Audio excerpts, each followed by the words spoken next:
그 부분을 좀 집중적으로 말하고 싶었습니다. 네, 안녕하세요. 광주 퀴어문화축제 조직위원회 서경입니다. 라고 나중에 말할 수 있게 되기를 정말 바랍니다. 공약을 울면서 읽었어요. 왜냐하면 단 한 번도 성서수자 관련 정책을 이야기한 사람도 없었고, 대선 후보의 정책을 보면서 왜 우리가 대선에 관심을 그렇게 가지지 않고 정책을 그렇게 권영국 선생님의 그 공약을 읽으면서 공감되고, 성소수자 공약도 어떻게 좀 더 현실적이고 좀 더 디테일하게 실행이 됐으면 좋겠고요. 저희 공약을 홈페이지에서 읽었는데 단순히 저희 차근법을 제정하겠다만 원하지는 않습니다. 이 차별을 실질적으로 어떻게 해소할 수 있을지, 저희는 정말 매일 매순간 차별을 피부로 느끼고 살고 있고, 저는 오늘도 차별을 느낄 예정인데 이따가 화장실 가면요, 오장시 그리고 권영국 후보께서 대통령이 되었을 때 이 차근법을 어떻게 현실화할지, 어떻게 현실화해서 디테일하게 이행을 하실지가 좀 궁금하고, 민주노동당과 후보님께서 그리시는 그 차근법과 홍익평등이, 그래서 저희는 진짜 청년들의 목소리가 묻히는 게 무서워서 마지막까지 약물고 그냥 춥든 덥든 감기가 걸리든 뭐 손목을 삐든 그냥 억지로 막 나왔거든요. 그래서 청년들이 이제 지역에서 살기가 힘들다라는 목소리를 계속 어필을 하고, 특히나 광주나 뭐 영남권, 영남 호남이 좀 그 문제가 특히 심하다고 저희가 항상 얘기를 하는데요. 저희는 진짜 광주라는 이 도시를 너무 사랑하고 오래 남아서 살고 싶고, 저는 목포에서 올라와서 성인되고서부터 광주에 쭉 살고 있는데 광주를 두 번째 고향이라 생각하고 평생 전 여기 살고 싶거든요. 너무 좋아하는 도시라서. 그래서 엄청 애도 쓰고 어쩌다 보니까 저희가 이런 자리까지 와서 이렇게 말씀을 드리고 있는데, 수도권이나 이런 데에 비해서 저희 지역 청년들의 목소리가 좀 절대적인 데시벨이 작은 거는 어쩔 수 없다고 생각을 해요. 왜냐면 인구수의 차이라든지 있을 거고 하니까. 근데 언제까지고 호남이 버림을 받는 꼴을 보지는 못하겠습니다. 약간 항상 그 거대 두 당에서는 뭔가 호남을 당연히 쟤네는 뭐 어디 뽑아주겠지 이런 식으로 버려놓는 느낌 좀 있었어서, 그게 청년들한테까지도 좀 이어지는 것 같아요. 그냥 뭐 쟤네는 이러나 저러나 저기서 살다가 수도권 올라가려고 아득바득 할 텐데 뭐 굳이 쟤네 챙겨줘야 돼, 약간 이런 느낌이 있는 것 같아요. 그래서 저도 그 탄핵광장에 막바지에 좀 퇴사를 해서 지금은 일을 안 하고 있는 상태인데요. 그때 저랑 같이 퇴사를 했던 동료 직원들도 다 재취업을 못 하고 있어요. 일자리가 없어서. 광주 지금 그 부유인구직 사이트 같은 데에 들어가 보면 일자리가 정말 작년 말에 봤던 거에 비해서 반의 반토막이 나서 그냥 지원을 해보고 싶어도 지원을 할 데가 없습니다. 그래서 저희는 그냥 뭐 욕심이 많은 것도 아니고 내 능력이 그렇게 많이 출중하지 않은 걸 아니까 그냥 그만큼만 워라밸 있는 데로 가서 일을 하고 싶고 여기 살고 싶은데 그게 쉽지가 않더라고요. 하루하루 사는 게 좀 힘들다는 생각이 듭니다. 그래서 저는 그냥 지역 청년들의 목소리를 잊지 않아 주셨으면 하는 마음이 크고요.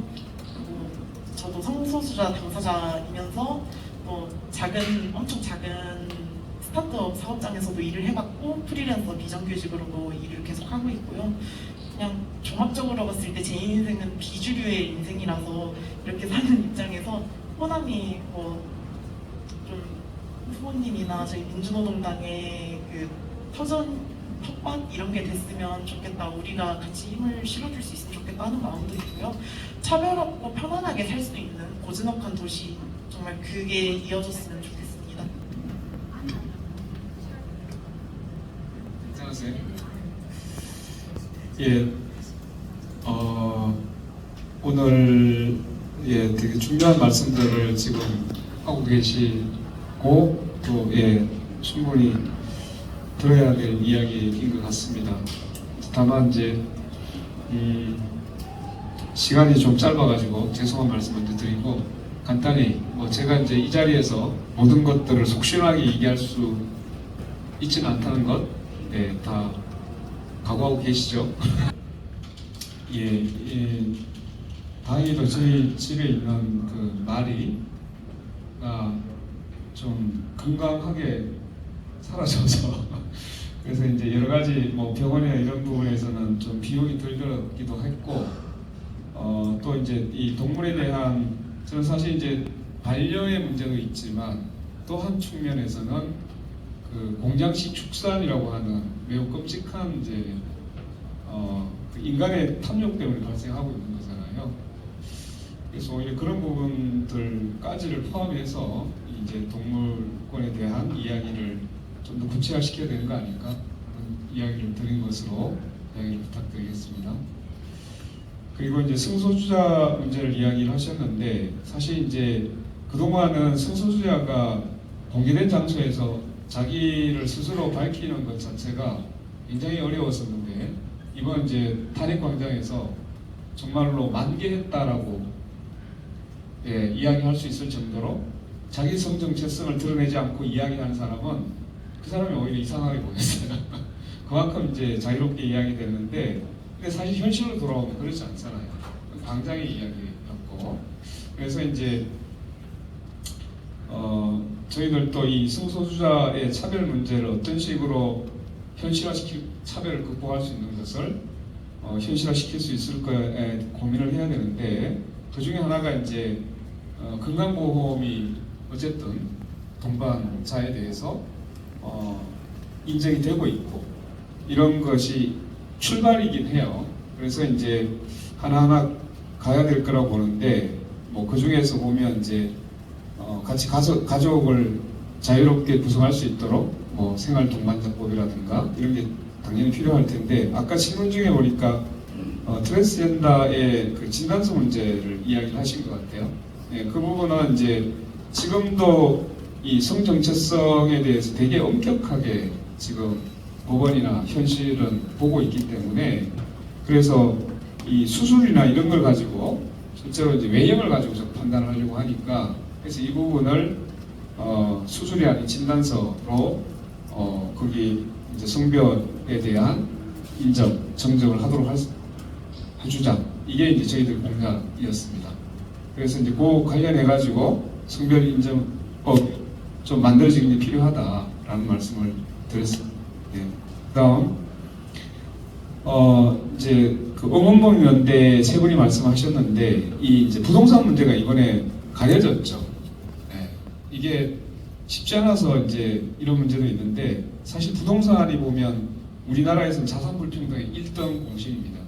이 문제를 풀어야 되는 문제가 있는 것 같고 특히 이제 이 제한이 이 고층 아파트 문제도 이야기를 하셨는데 이게 용적률을 불려주는 거잖아요. 이게 결국은 건설자분들의 이제 배불리게 해주려고 이건 용적률을 무한히 자꾸 늘려가기 때문에 그런데 이 부동산 정책은 전반적으로 공공성을 중심으로 다시 재검토될 필요가 있다라는 말씀을 일단 드리고 다만 이제 저희들은 이 부동산을 더 이상 주거를 투기 대상으로 삼지 않도록 하는 정책이 정말 필요하다.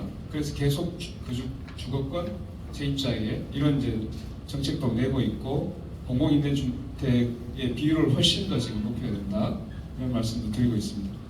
자 마지막으로 그 청소년 인권 문제에 대해서 말씀을 주셨는데 저는 아이돌에 대해서는 피상적으로 알고 있긴 있었습니다.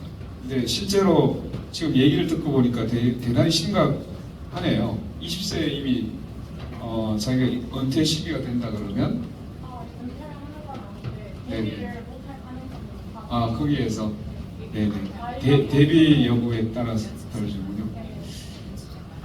그래서 그 예전에 이제 이게 아이돌 문제뿐만 아니라 이제 그 체육 그 보통 이제 국가대표로 우리 그 운동 선수들 있잖아요. 여기도 이제 대단히 문제가 됐죠.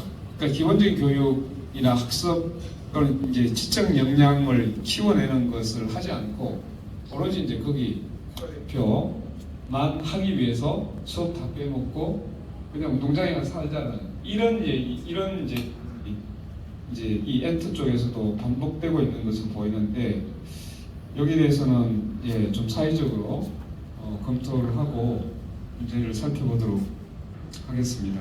네. 네네 알겠습니다.